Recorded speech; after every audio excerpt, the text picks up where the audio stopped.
భారత్లో రష్యా అధ్యక్షుడు పుతిన్ అయితే వచ్చారు. అయితే దాదాపు కొద్ది సంవత్సరాల తర్వాత ఆయన మళ్ళీ భారత్కు వచ్చిన మనం చూస్తున్నాము. నిన్న డైరెక్ట్గా మోదీ తనకు స్వాగతం పలకడానికి అయితే వెళ్లారు. ఇక ప్రైమ్ మినిస్టర్ మోదీ వాహనంలోనే ఇటు పుతిన్ సైతం ఎక్కిన సందర్భం మనం చూసాము. అయితే ఇద్దరి మధ్య కూడా దౌత్యపరమైన అంశాల గురించి చర్చించబోతున్నారు. ఇక యుఎస్ తారీఫ్ల మోత మోగిస్తున్న ఈ వేళ ఇటు పుతిన్ పర్యటనకు సంబంధించి అసలు ఎలాంటి అప్డేట్తో బయటకు రాబోతున్నారు, ఇరు దేశాలు కూడా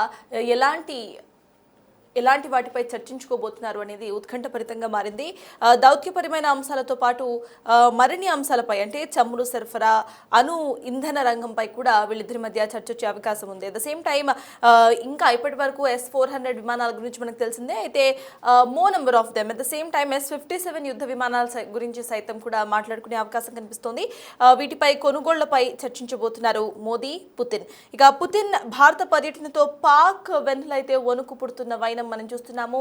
రీసెంట్ గా ఆపరేషన్ సింధూర్ అనంతరం కూడా పాక్ వెనక్కి తగ్గి మళ్ళీ ఇటు టెర్రరిస్ట్ అటాక్స్ కు సిద్ధమవుతున్న వైనం అప్పట్లో మనం చూసాము. అయితే ఈ తరుణంలో పుతిన్ పర్యటన ఇటు పాక్ కు సైతం భయాందోళన గురిచేసే అంశంగానే మనం చెప్పుకోవచ్చు. అయితే ఉన్న బలంగా Pakistan chief of defence forensic chief ఎవరైతే ఉన్నారో ఆసిమ్ మునీర్ నియామకం అయిపోయారు. ఇక గత కొన్ని రోజులుగా ప్రభుత్వం సైన్యానికి మధ్య కొన్ని విభేదాలు సైతం పాకిస్తాన్లో కనిపిస్తున్నాయి. అయితే ఈ పదవి నియామకంలో తీవ్ర జాప్యం ప్రదర్శించింది పాక్ ప్రభుత్వం. ఇక షెహబాజ్ షరీఫ్ కావాలనే ఆలస్యం చేస్తున్నట్లుగా సైతం అప్పట్లో వార్తలు వచ్చాయి. పుతిన్ భారత పర్యటన నేపథ్యంలో భయపడిపోయినట్టుగా పాకిస్తాన్ క్లియర్గా ప్రతి ఒక్క దేశానికి కూడా అర్థమవుతోంది. పాకిస్తాన్ తనకి తానే ఆ భయానికి సంబంధించిన సంకేతాలను ప్రపంచానికి చూపిస్తూ వచ్చింది. హుటాహుటిన ఆసిమ్ మునీర్కు CDFగా బాధ్యతలు అప్పగించేశారు అప్పట్లో. ఇక ఉదయం 11 గంటలకు రాష్ట్రపతి భవన్ సందర్శన ఉంటుంది. ఇటు భారత్లో పుతిన్కు సంబంధించి ఇక 11:30 రాజ్ఘాట్లో బాపుకు పుతిన్ నివాళులర్పిస్తారు. 11:50 మోదీతో ఏకాంతంగా భేటీ కాబోతున్నారు. ఈ ఏకాంతంగా భేటీ సందర్భంగానే ఈ భేటీలో ఎటువంటి వాటిపై డిస్కస్ చేసుకోబోతున్నారు అనేది కీలకంగా మారింది. ఇక మళ్ళీ రాత్రి 7 గంటలకు రాష్ట్రపతి ముర్ముతో సమావేశం ఉంటుంది. 9 గంటలకు భారత పర్యటన ముగించుకొని రష్యాకు వెళ్లిపోతారు రష్యా అధినేత పుతిన్. అయితే ఇటు పుతిన్ అండ్ మోదీకి సంబంధించిన భేటీలో ఎటువంటి చర్చ ఉండబోతోంది, ఇటు S-400 విమానాలకు సంబంధించి ఇట్లా దౌత్యపరమైన అంశాలకు సంబంధించి కూడా మాట్లాడుకునే అవకాశాలు ఎక్కువగా కనిపిస్తున్నాయి. అయితే యుఎస్ విధిస్తున్న ప్రెషర్తో ఇవాళ వీళ్ళిద్దరి భేటీ ఎలా ఉంటుంది అనే కోణంలో కూడా ప్రపంచ దేశాలన్నీ కూడా ఆసక్తిగా ఎదురు చూస్తున్నవని మనం చూస్తున్నాం. దీనికి సంబంధించిన మోర్ అప్డేట్స్ మా ప్రతినిధి శివ అందిస్తారు. శివ, చెప్పండి, ఇటు భారత పర్యటన, పుతిన్ భారత పర్యటనను ఎలా చూడాలంటారు? చర్చలు అంటే ఇటు ప్రైమ్ మినిస్టర్ అండ్ పుతిన్ చర్చల అనంతరం కూడా ఏ విషయాలు బయటకు వచ్చే అవకాశం ఉందనుకోవాలి?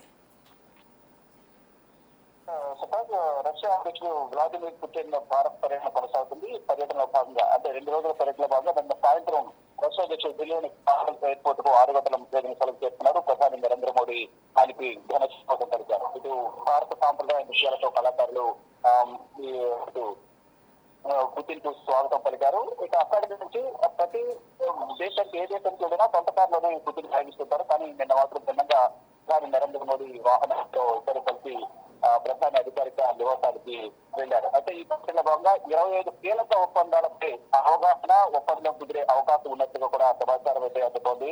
అయితే ప్రధానంగా ఈ వాణిజ్య రక్షణ రంగాలపై, అణు విద్యుత్ రంగాలపై కూడా ఇద్దరి మధ్య ఇద్దరు నేతల మధ్య కీలక చర్చలు జరగనున్నాయి. ఇక ఈ 5 రెజిమెంట్ల S-400 రూపే అనుసంధానం, పౌర అణు సహకారంతో పలు కీలక ఒప్పందాలపై సంతకాలకి అవకాశం కనిపిస్తుంది. దీంతో పాటు S-500 Su-57 యుద్ధ విమానాల కొనుగోలుపై కూడా చర్చ జరగనుంది. ఈ S-400 సంబంధించి గతంలోనే ఇద్దరు మధ్య ఒప్పందం కుదిరింది. దానికి సంబంధించి 2026 సంవత్సరంలోనే రష్యా డెలివరీ ఇవ్వబోతోంది. అది S-400 కూడా గతంలో మనం ఆపరేషన్ సింధూర్ సమయంలో ఈ S-400 అనేది భారత్ కు పాకిస్తాన్ ఎదురులో కీలకంగా పనిచేశాయి. దాని ద్వారా ఇటు పాకిస్తాన్ పై దాడులు కూడా చేసింది భారత్. ఇక ఇరు దేశాల మధ్య 2030కి నాటికి $100 బిలియన్ వాణిజ్యమే లక్ష్యంగా ఇద్దరు పనిచేసే విధంగా ఒప్పందం అనేది కుదుర్చుకోబోతున్నారు. భారత రక్షణకు సహకారం అందిస్తామంటూ కూడా నిన్న రక్షణ శాఖ మంత్రి, రష్యా రక్షణ శాఖ మంత్రి భారత రక్షణ శాఖ మంత్రితో కూడా సమావేశం జరిగింది. ఇద్దరి మధ్య కూడా రక్షణ రంగానికి సంబంధించి ఒక అవగాహన కూడా కుదిరింది. ఇక నిన్న భారత్ చెందిన పుతిన్ తన అధికారిక నివాసానికి తీసుకెళ్లి అక్కడ ఇండియా ఎయిర్పోర్ట్ ఇద్దరి మధ్య కొన్ని కీలక చర్చలు కూడా జరిగాయి. ఇక ఈ రోజు ఉదయం 11 గంటలకు రాష్ట్రపతి భవన్ లో త్రివిధ దళాల గౌరవ వందనాన్ని పుతిన్ స్వీకరిస్తారు. 11:30 మహాత్మా గాంధీ సమాధి రాజ్ ఘాట్ పేరుకుని అక్కడ నివాళులు అర్పిస్తారు. తర్వాత 11:50 హైదరాబాద్ హౌస్ లోని ఇండియా దగ్గర ఉన్న హైదరాబాద్ హౌస్ ఏదైతుందో ఆ హౌస్ లో ఇండియా రష్యా 23వ వార్షిక శిఖరాగ్ర సమావేశంలో అలాగే ప్రధాని నరేంద్ర మోడీ పాల్గొంటారు. అక్కడ కూడా కీలక చర్చలు జరగనున్నాయి. మొత్తం 2 గంటల పాటు ఈ సమావేశం సాగుతుంది. ఇరు దేశాల మధ్య రక్షణ సంబంధాలు బలోపేతం చేయడం, బయటి ఒత్తిళ్ల నుంచి ఇరు దేశాల వాణిజ్యాన్ని కాపాడటం, పౌర అణు ఇంధన సహకారం, ఎరువుల రంగంలో సహకారం పెంపొందించుకోవడం, యూరోపియన్ ఎకనామిక్ యూనియన్ తో భారత్ ప్రతిపాదించిన స్వేచ్ఛ వాణిజ్య ఒప్పందం సహా పలు అంశాలు అనేది ఈ మధ్య చర్చకు రానున్నాయి. మొత్తం 25 ఒప్పందాలను చేసుకునే అవకాశం ఉన్నట్లు కూడా ప్రచారం జరుగుతోంది. దానికి సంబంధించి 2 గంటల పాటు హైదరాబాద్ హౌస్ లో కీలక సమావేశం జరగబోతోంది. ఈ సమావేశంలో రష్యాకు చెందిన 7 మంత్రులు కూడా పాల్గొనబోతున్నారు. పెద్ద ఎత్తున ముడి చమురు కొనుగోలు చేస్తున్న నేపథ్యంలో పెరిగిపోతున్న వాణిజ్య లోటు ఏదైతుందో భారత్ లో ఈ భేటీలో ప్రధానంగా ప్రస్తావించే అవకాశం అయితే కనిపిస్తుంది. ఎక్కువగా రష్యా నుంచి మనం దాదాపు సంవత్సరానికి లక్షల కోట్లు, అంటే దాదాపు 5.8 లక్షల కోట్ల వరకు కూడా దిగుమతి చేస్తున్నాం. రష్యాకు సంబంధించిన అన్ని వస్తువులు కానీ, చమురు కానీ, ఇతర అనేక ముడి పదార్థాలు కూడా మనం దిగుమతి చేసుకుంటున్నాం. కానీ భారత్ నుంచి ఎగుమతి అనేది దాదాపు 45,000 కోట్లకి, అంటే 1,00,000 కోట్లు కూడా లేదు. దాన్ని పెంచాలి అనేది ప్రధానంగా ఈ సమావేశంలో చర్చించే అవకాశం అయితే ప్రధానంగా కనిపిస్తా ఉంది. ఈ శిఖరాగ్ర సమావేశంలో 25 ఒప్పందాలతో పాటు వాణిజ్య పరంగా కూడా బలోపేతం 100 బిలియన్లు 2030 నాటికి $100 బిలియన్ లక్ష్యంగా ఇద్దరి మధ్య బంధం ఉండాలి, ఆ విధంగా పనిచేయాలనేది ఒక ఒప్పందం కుదుర్చుకోబోతున్నారు. కానీ రష్యా నుంచి మనం దిగుమతి చేసుకునే వస్తువులు మొత్తం వాల్యూ అంతా కూడా 5,80,000 కోట్ల వరకు కూడా 80,000 కోట్ల వరకు కూడా మనం దిగుమతి చేసుకుంటుంటే ఎగుమతి మాత్రం 45,000 కోట్ల వరకు, రష్యా మాత్రం 45,000 కోట్ల వరకు మాత్రమే మన వస్తువులు కానీ, మనకు సంబంధించిన అనేక వాణిజ్య రంగాలకు సంబంధించిన వస్తువులు కానీ దిగుమతి చేసుకుంటుంది. కానీ దీనికి కొంచెం పెంచాలి. మనం ఏదైతే 5 లక్షల కోట్ల వరకు వారికి ఇన్కమ్ ఇస్తున్నామో మనకు కూడా అదే విధంగా ఇన్కమ్ వచ్చేలాగా చర్చలు ఈ సమావేశంలో జరగబోతున్నట్లుగా కూడా తెలుస్తోంది.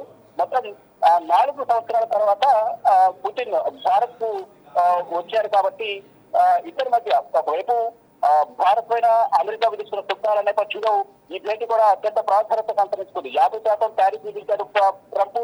దానికి సంబంధించి ఎక్కడైతే రష్యాలో చమురు కొనుగోలు చేస్తున్నారో దాన్ని కొనుగోలు చేయడం ద్వారా మీకు మరింత టారిఫ్ విధించే అవకాశం ఉన్నది కూడా వార్నింగ్ ఇచ్చారు. ఇచ్చిన వార్నింగ్ ప్రకారమే 50% టారిఫ్ విధించారు. ఇప్పుడైతే సేమ్ టైం ఇద్దరు కూడా కలిశారు కాబట్టి ఫర్దర్ గా ట్రంప్ ఎటువంటి నిర్ణయాలు తీసుకుంటారని చూడాల్సి ఉంది. కానీ దేశ ప్రయోజనాల కోసం మేము ముందడుగు వేస్తాం, వెనక్కి తగ్గమంతా కూడా భారత ప్రభుత్వం గతంలోనే ట్రంప్ హెచ్చరికలను పట్టించుకోకుండా ముందుకు కొనసాగింది. రష్యా దగ్గర చమురు కొనుగోలు చేస్తామని చెప్పింది. ఇప్పుడు ఎట్ ద సేమ్ టైం అక్కడ అగ్రదేశాన్ని వ్యతిరేకించాం కాబట్టి మనకి కూడా ఇన్కమ్ అనేది పెరగాలి. ఈ నేపథ్యంలోనే ఆ ఇన్కమ్ సంబంధించి కూడా ఇద్దరి మధ్య ఒక అవగాహన ఒప్పందం కూడా కుదిరే అవకాశం కనిపిస్తుంది. అంటే దాదాపు 5 లక్షల కోట్లు ఎక్స్ట్రా ఇన్కమ్ అనేది రష్యాకు వెళ్తుంది. మనకు కేవలం 45,000 కోట్ల వరకు మాత్రమే ఇన్కమ్ వస్తుంది అనేది ప్రధానంగా మనకు వచ్చిన గణాంకాల ప్రకారం తెలుస్తోంది.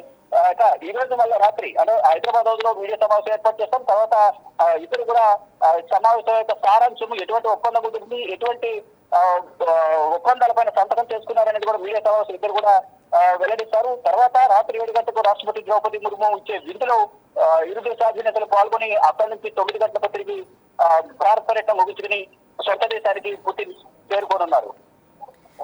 Yes, thank you Shiva. మొత్తానికి ఇటు పుతిన్ భారత్ పర్యటన ఇప్పుడు ప్రపంచ దేశాలందరూ కూడా భారత్ వైపు చూసే ఒక అంశంగా మారింది. అయితే ప్రజెంట్ ఇటు యుఎస్ విధిస్తున్న తారీఫ్ల ప్రెషర్ కానివ్వండి, లేకపోతే రష్యాపై విధిస్తున్న ప్రెషర్ కానివ్వండి, వీటన్నిటితో కూడా ఇటు భారత్ ఇటు పుతిన్ పర్యటన ఎలా ఉండిపోతోంది, పుతిన్ ప్రధాని మోదీ మధ్యలో ఎటువంటి చర్చలు రాబోతున్నాయి అనేది ప్రధాన అంశంగా మారబోతోంది. అయితే ఈ ఫ్యూయల్ ఎక్స్చేంజ్కు సంబంధించి కూడా వీళ్ళిద్దరూ చర్చించుకునే అవకాశం అయితే లేకపోలేదు. అట్ ద సేమ్ టైం S-400కు సంబంధించిన అంశాలపై కూడా మరిన్ని S-400ను తీసుకొచ్చుకునే విధంగా కూడా ఇక్కడ దౌత్యపరమైన అంశాలపై కూడా ఇటు చర్చించుకోబోతున్నట్టుగా అర్థమవుతోంది. ఇక పుతిన్ భారత పర్యటనతో ఇటు పాకిస్తాన్ అయితే అలర్ట్ అయిన సంకేతాలు క్లియర్గా ప్రపంచానికైతే అర్థమవుతున్నాయి. అయితే ఇవాళ రాత్రి 8 గంటలకు మళ్ళీ పుతిన్ తిరుగు ప్రయాణం అవుతారు. అయితే పుతిన్ తిరుగు ప్రయాణం అనంతరం కూడా ఇటు ప్రపంచ దేశాలకు అసలు వీళ్ళిద్దరి మధ్య ఎటువంటి చర్చలు జరిగాయి అనేది తెలియబోతుంది.